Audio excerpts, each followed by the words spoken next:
وذكر فإن الذكرى تنفع المؤمنين.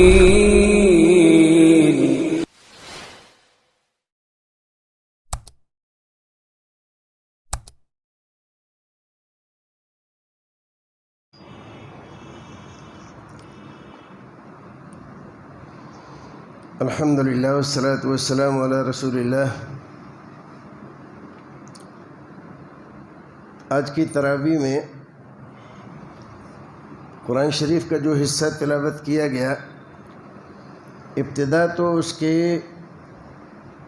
قوم لوط کی بدعمالیوں سے ہوئی تھی، جس میں اللہ رب العزت نے قوم لوط کی بدعمالیوں کا تذکرہ کیا اور پھر ان کے ہلاکت اور بربادی کو اللہ رب العزت نے بیان فرمایا.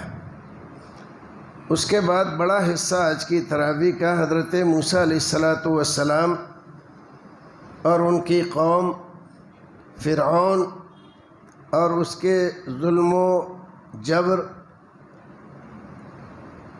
اور ان تمام باتوں کے ساتھ ساتھ پھر اللہ رب العزت نے بنی اسرائیل کی بعض بدعمالیوں کا تذکرہ فرمایا.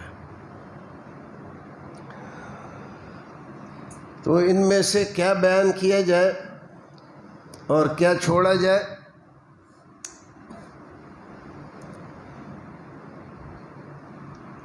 بیس منٹ کی بات ہے. 20 منٹ میں نہ تو کوئی بڑا کام کیا جا سکتا ہے اور نہ ایسا ہے کہ آدمی تھک کر چور ہو جائے گا. لیکن اگر کوئی بات دل کو لگ گئی اور قرآن شریف کی کوئی بات سمجھ میں آ گئی تو وہ زندگی کے اکثر حصے میں ہمیں فائدہ دے گی اور انشاءاللہ ہماری زندگی کو بنانے میں کارآمد ثابت ہوگی. ورنہ بہت سارے لوگ ایسے بھی ہوں گے جو قیامت میں اللہ رب العزت نے ذکر فرمایا کہ ان سے فرشتے پوچھیں گے الم یاتکم نذیر قالوا بلا قد جاءنا. اللہ رب العزت کے فرشتے ان سے پوچھیں گے تم مجرموں، بداعمالوں، بد کرداروں کی شکل میں یہاں آئے ہو اور ہم افسوس کے ساتھ تمہیں جہنم میں جلانے کے لیے مامور ہیں، ہمیں حکم ہوا ہے. یہ تو بتاؤ کوئی ڈرانے والا، سنانے والا، بتانے والا نہیں آیا تھا تمہارے پاس کہ تم اس کی بات سنتے، اللہ کے اس عذاب سے ڈرتے، اپنے اعمال کو سدھارتے؟ تو کیا کہیں گے؟ قالوا قد جاءنا، کہیں گے ہاں آئے تو تھے لیکن ہم نے سنی نہیں ان کی بات، مانی نہیں ان کی بات. اور بہت سارے لوگ ہیں اس وقت کے آنے سے پہلے ہی دنیا میں جب وقت آخر ہوتا ہے تو اللہ رب العزت ان کو توفیق دیتا ہے اپنی زندگی پر نظر ڈالنے کی. زندگی کا جائزہ لیتے ہیں میں نے کیا کیا اور کیا اس گزاری ہوئی زندگی کے ساتھ اللہ کے دربار میں جا کر میں کامیاب ہو سکوں گا اور اللہ رب العزت کے کیے ہوئے سوالوں کا جواب کیا میں دے سکوں گا. تو ان کو لگتا ہے کہ نہیں، زندگی جیسے گزارنی چاہیے تھی ویسے نہیں گزاری. مسجد بھی تھی، عالم بھی تھے، قرآن کی تلاوت بھی ہوتی تھی، واعظ و نصیحت بھی ہوتے تھے، جمعے کے خطبے بھی سنتے تھے. اس کے باوجود توفیق نہیں ہوئی نیکیاں کرنے کی اور زندگی شیطان کے بہکانے سے بدعمالیوں میں گزار دی. تو اب کیا کہتا ہے؟ رب لولا اخرتنی الی اجل قریب فاصدق واکن من الصالحین. اے اللہ، اب مجھے احساس ہو گیا ہے، بہت بھول ہوئی، بڑی غلطی ہوئی. لولا اخرتنی الی اجل قریب، بس تھوڑی سی مہلت اور دے دے.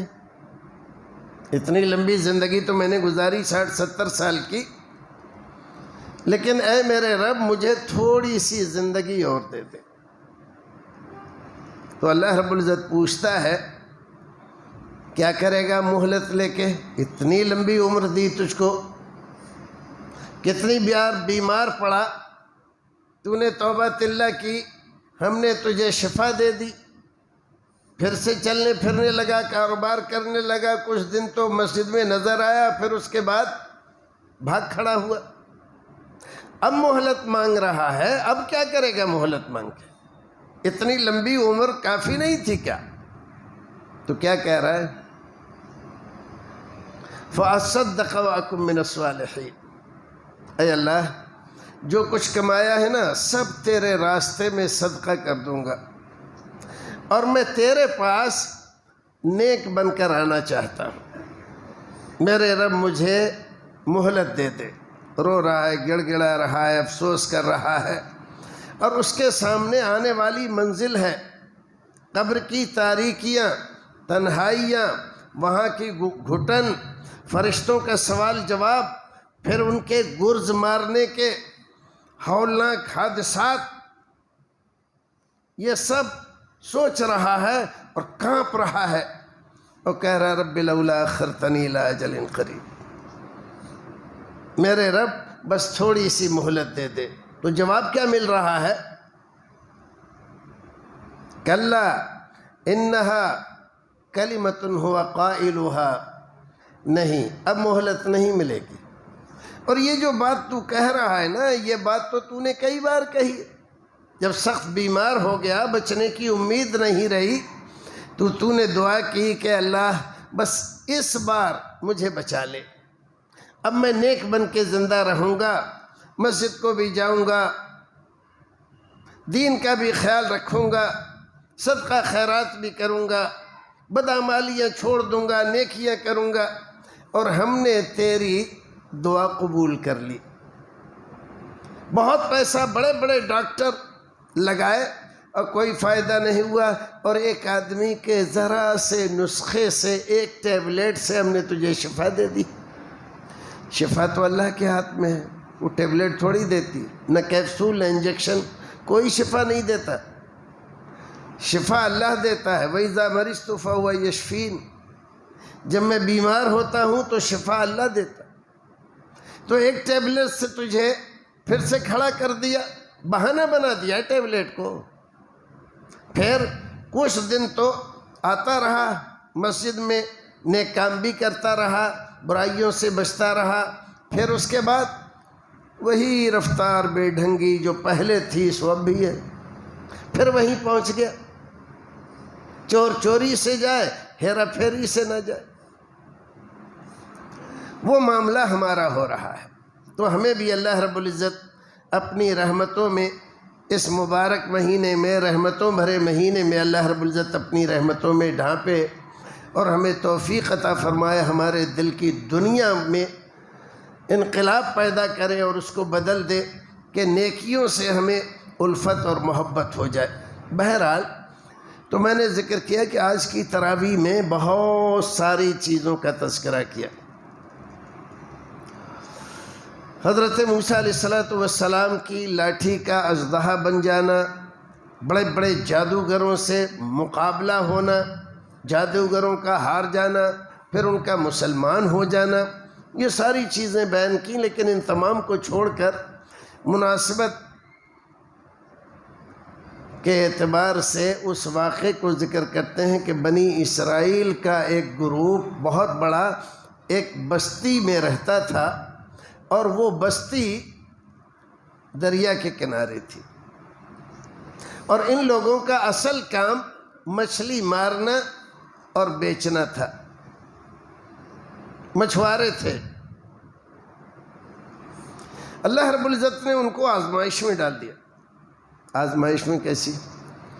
ایسی آزمائش میں کہ پابندی لگا دی، ہفتے کے دن کوئی شکار نہیں کرے گا.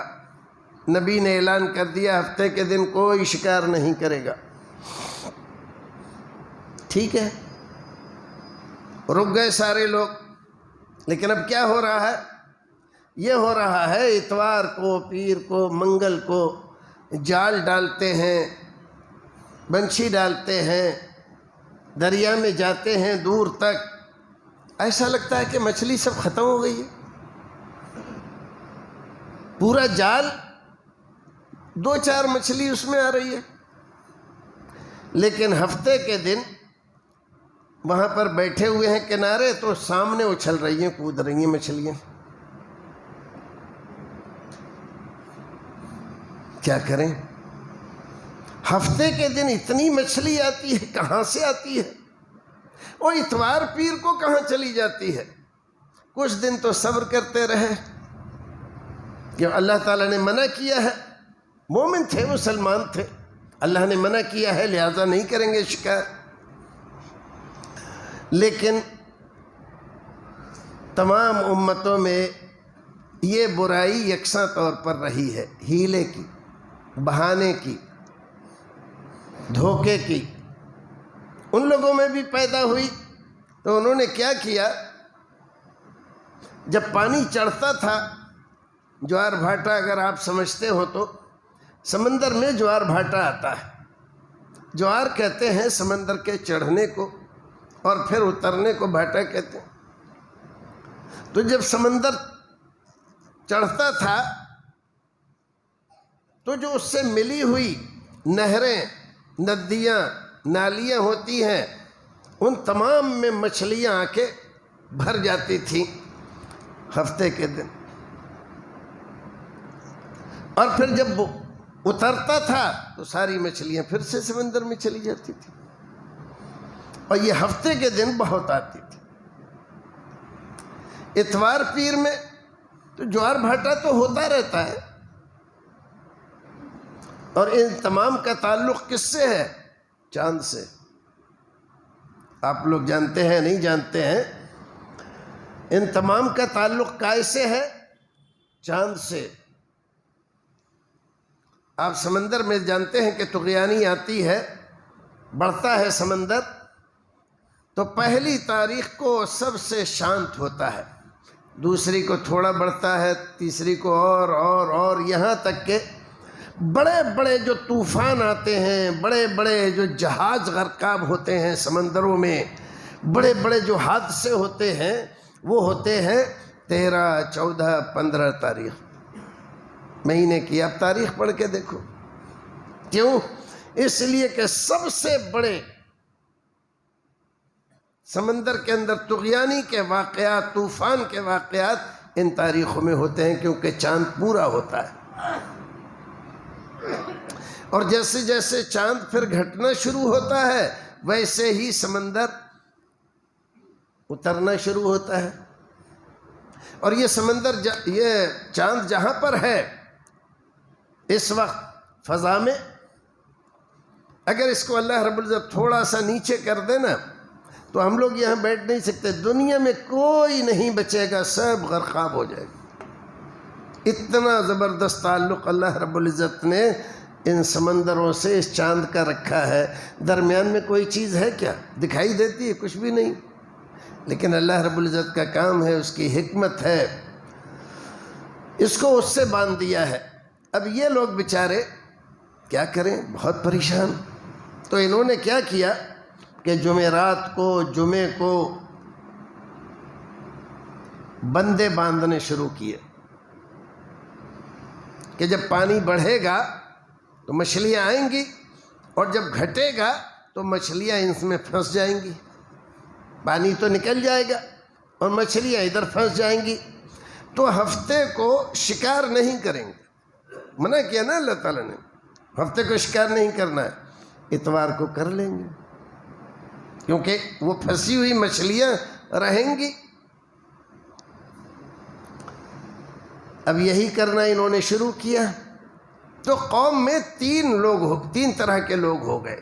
ایک وہ جو یہ کام کر رہے تھے، ہمارے یہاں بھی ہے نا، اگر مگر کر کے اس میں کیا حرج ہے، اس میں کیا حرج ہے، ایسا کر لیا جائے، وہ ایسا کر لیا جائے، یہ مطلب تھوڑا ہی ہے، وہ مطلب تھوڑا ہی ہے، یہ جو ہیلے بہانے کرتے رہتے ہیں، اور فرقہ بندی کے چکر میں اسلام کا ستیہ ناش کرتے رہتے ہیں. یہ وہی انہی لوگوں کا یہ دماغ.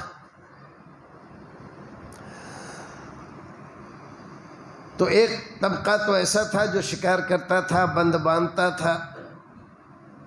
ایک طبقہ ایسا تھا، انہوں نے کہا کہ اللہ تعالیٰ نے جب منع کیا ہے تو کیوں شکار کر رہے ہو؟ کہنے لگے ہم کہاں کر رہے ہیں، ہفتے کو شکار تھوڑی کرتے ہیں، اتوار کو کرتے ہیں ہم تو شکار.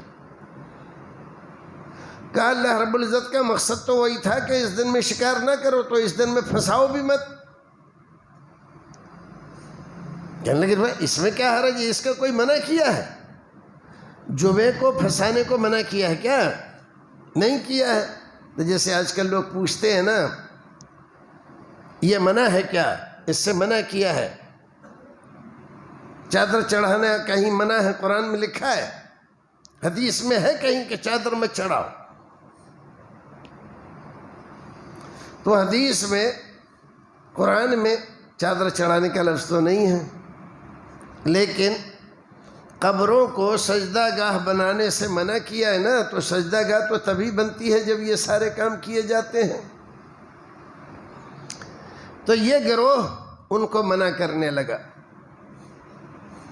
لیکن ان کی تعداد سب سے کم، منع کرنے والوں کی تعداد سب سے کم.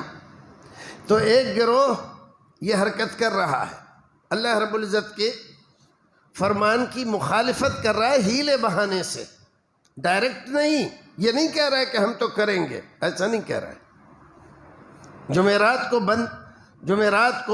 کو بند باندھے اور ہفتے کو مچھلیاں پھنسائیں اور اتوار کو شکار کر لیا. تیسرا گروہ ایسا وہ کہیں کہ خامخواہ ہمیں کیا، ارے جو جرم کر رہا ہے وہ پکڑے جائیں گے، مارے جائیں گے، اللہ کے عذاب کے تحت میں آئیں گے، ہم خامخواہ کیوں پھٹے میں پیر اڑائیں، لڑائی مول لیں، کسی کی ناراضگی دشمنی مول لیں. آج آپ دیکھو امت مسلمہ میں یہ تین گروہ اس وقت موجود ہیں.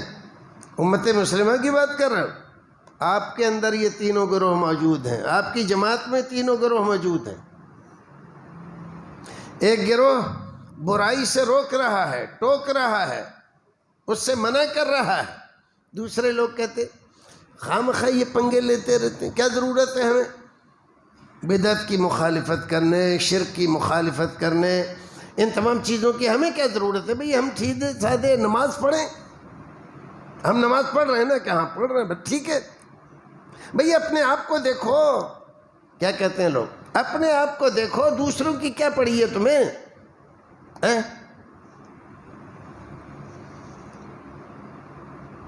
بڑا گروہ ہے ہمارے یہاں سے جو بدعت کے خلاف، شرک کے خلاف آواز اٹھانے کو پسند نہیں کرتا.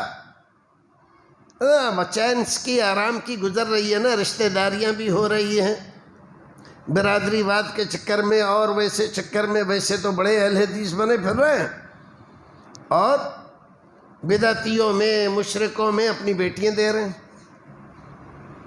اور ذرہ برابر نہیں شرما رہے ہیں. وہاں پر اب نیاز کے، فاتحہ کے، کنڈے کے، شبرات کے، 10ویں کے، 12ویں کے، 11ویں کے، 40ویں کے بریانیاں آ رہی ہیں، فالودے آ رہے ہیں تو کھا رہے. ہم تھوڑی کر رہے. ہاں بھائی آپ تو نہیں کر رہے، آپ نہیں کر رہے، کر تو دوسرے لوگ رہے ہیں. تو ایسے ہی ان میں تین گروہ ہو گئے. بات سمجھ میں اگر آ گئی ہو تو ایک گروہ کر رہا ہے، برائی کر رہا ہے، اللہ تعالیٰ نے منع کیا تو ہیلے بہانے کر کے، اس سے کہاں منع کیا ہے، اس میں کیا حرج ہے، ایسا اگر کر لیں گے تو کیا ہے، اس میں ثواب ہی تو ہے، قرآن ہی تو پڑھا جا رہا ہے. قرآن خوانی سے آپ منع کرو کہ یہ بدعت ہے، کیونکہ قرآن ہی تو پڑھ رہے ہیں، کیا کوئی برائی کر رہے ہیں، گالی دے رہے ہیں کیا؟ ان لوگوں کو قرآن پڑھنا بھی برا لگتا ہے، ان کو لوگوں کو درود پڑھنا بھی برا لگتا ہے. تو اس طرح سے کہتے ہیں درود پڑھنے کو کون روکتا ہے؟ بھائی درود پڑھو، لیکن درود وہ پڑھو جو رسول نے بتایا ہے. رسول سے اچھا درود تم لوگ بنا سکتے ہو کیا؟ جو درود مدینے میں رسول اکرم نے بتایا، جو نماز میں پڑھا جاتا ہے، جو صحابہ کرام نے پڑھا، امامان دین نے، تبع تابعین اور محدثین نے پڑھا، وہ درود افضل ہے؟ جو میڈن بریلی ہے درود، وہ افضل ہے؟ تو بریلی میں جو درود جو فجر کی نماز کے بعد بھائی لوگ لاؤڈ اسپیکر پہ کھڑے ہو کے اور تان سے تان لگاتے ہیں، یہ افضل ہے، اور اس کو کہتے ہیں درود ہے؟ یہ درود ہے؟ رسول اکرم نے جو درود بتایا، صحابہ کرام نے جو درود پڑھے، وہ درود اچھے نہیں لگے آپ کو؟ تو آپ یہ نیا میڈ ان انڈیا درود پڑھ رہے ہیں آپ؟ لیکن کیسی باتیں کریں، کیوں خواہ لڑائی جھگڑے کی باتیں کر رہے ہیں مولوی صاحب؟ ارے بھائی سب لوگ ٹھیک ٹھاک سے رہ رہے ہیں، بھائی ٹھیک ٹھاک سے رہو۔ ارے بھائی ٹھیک ٹھاک رہنے ہی کے لیے کہہ رہے ہیں، شریعت میں آنا کانی مت کرو، جتنی بات رسول نے بتا دی اتنے پر عمل کرو، یہی جنت میں جانے کے لیے کافی ہے۔ کسی اور مولوی کی، کسی اور مفتی کی ضرورت نہیں ہے کہ وہ نئی چیزیں اسلام میں نکالے اور اس پر عمل کریں آپ تو جنت ملے آپ کو۔ تو کیا ہوا؟ یہ 3 گروہ ہو گئے، ایک کر رہا ہے، ایک منع کر رہا ہے، اور دوسرا خاموش ہے کہ ہمیں کیا، بھئی ہم تو کرتے نہیں، اگر عذاب آئے گا اللہ تعالیٰ کا تو ان پہ آئے گا جو یہ لوگ کر رہے ہیں۔ کچھ زمانے تک تو چلتا رہا، پھر اللہ رب العزت نے عذاب بھیجا، تو جب عذاب بھیجا تو کون بچا؟ صرف وہ لوگ بچے جو چند تھے، جو سب سے برے خیال کیے جاتے تھے، یہ بڑے جھگڑالو ہیں، لڑاکو ہیں، ایسے ہیں ویسے ہیں، خواہ مخواہ پنگے لیتے رہتے ہیں، وہی لوگ بچے۔ اور یہ دونوں گروہ جو کرتے تھے یہ بھی اللہ کے عذاب میں، اور جو خاموش تھے کہ بھئی ہم تھوڑی کر رہے ہیں، ہم تو کر نہیں رہے، ہمارا اس سے کوئی تعلق نہیں، وہ بھی نہیں بچے۔ شریعت اسلامیہ میں امر بالمعروف نہی عن المنکر یہ واجبات میں سے ہے، اور ہر ایک آدمی پر واجب ہے نیکی کا حکم، برائی سے روکے۔ ہر ایک آدمی اپنی حیثیت و صلاحیت کے اعتبار سے، جس کے پاس زبان ہے وہ زبان سے روکے، قلم ہے قلم سے روکے، اثر رسوخ ہے تو اثر رسوخ سے روکے، پیسہ ہے تو پیسہ لگائے اس میں۔ ہر ایک آدمی مکلف ہے۔ کنتم خیر امت اخرجت للناس تأمرون بالمعروف وتنہون عن المنکر وتؤمنون باللہ۔ اللہ رب العزت ہمیں اور آپ کو نیک عمل کرنے کی توفیق عطا فرمائے۔ کاش میری قوم کی سمجھ میں رسول کی، قرآن کی یہ بات آ جائے، اور اچھے طرح سے مسلمان بن کر زندہ رہیں، اور قرآن کی بات کو دوسرے لوگوں تک پہنچانے کی، پہلے سیکھنے کی پھر پہنچانے کی توفیق عطا ہو جائے۔ وآخر دعوانا الحمدللہ رب العالمین۔